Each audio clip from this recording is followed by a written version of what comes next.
When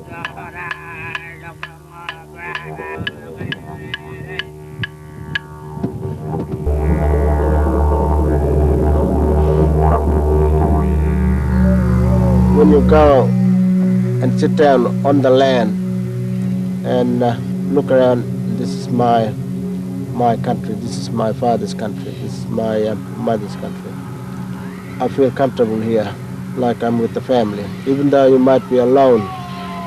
But when you're out there on your country, you're talking to each other.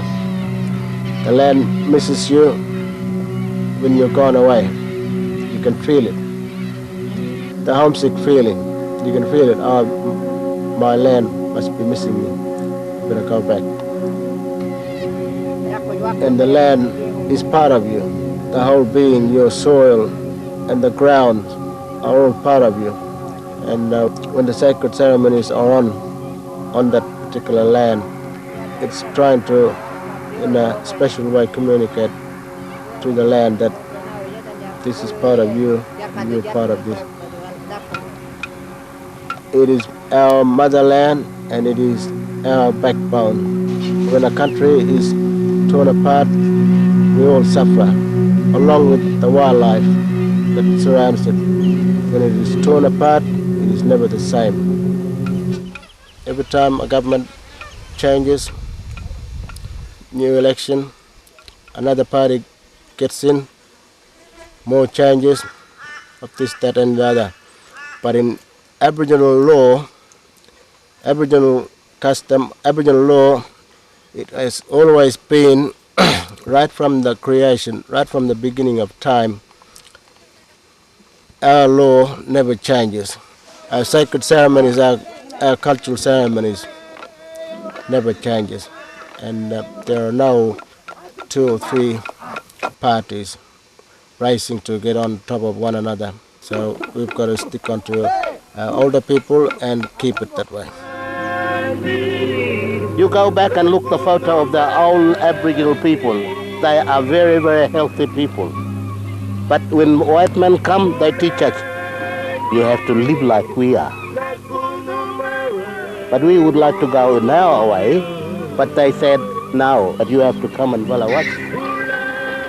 Aboriginal people eat always fresh, bush food and seafood.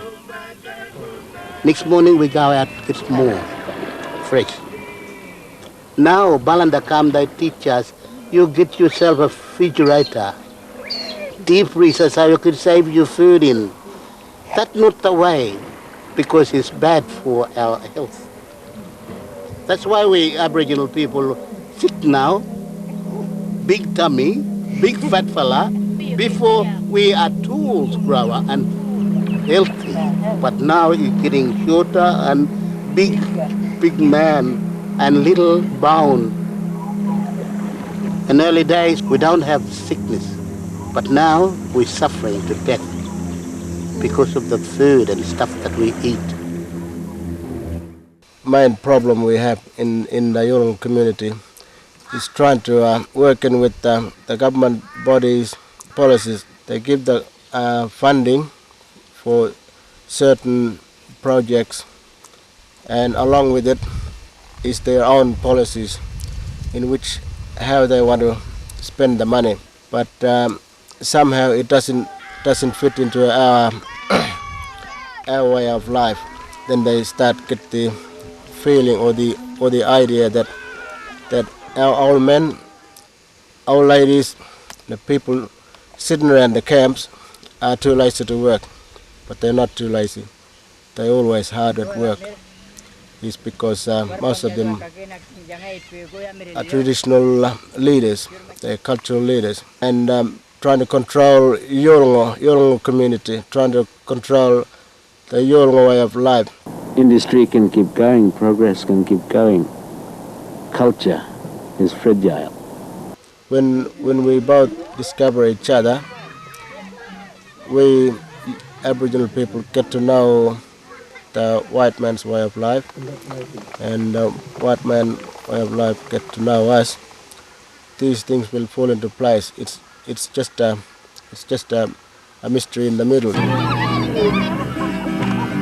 we could make other white people as a good friend, not a friend for one day, not a friend for 2 days or 1 week.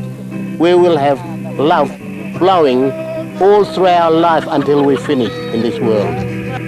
That's the love should be for the all people in the world.